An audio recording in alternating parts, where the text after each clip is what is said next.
Nietzsche était-il contre Dieu, contre la religion?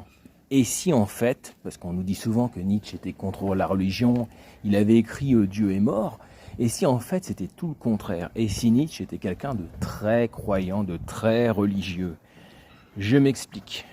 Il est écrit Dieu a créé l'homme à son image. Et il y a la métaphore de la pomme avec le serpent dans le jardin d'Éden. Et si ce que voulait Nietzsche, quand il parlait des surhumains, qui ne sont pas des humains extrêmement beaux, extrêmement forts ou extrêmement intelligents, il ne s'agit pas de ça. Le surhumain, c'est quelqu'un qui retrouve sa naturalité, c'est-à-dire son état originel avant la contamination sociale par la société. Donc, et si Nietzsche, quand il parlait des surhumains, il nous parlait de l'homme qui a été créé à l'image de Dieu, c'est-à-dire l'homme purifié des interactions sociales, de l'enfer c'est l'autre, et qui redevient qui il est censé être.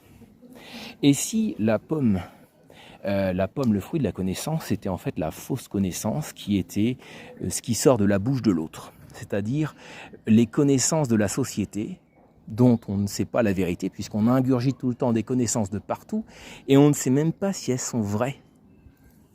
Donc voilà.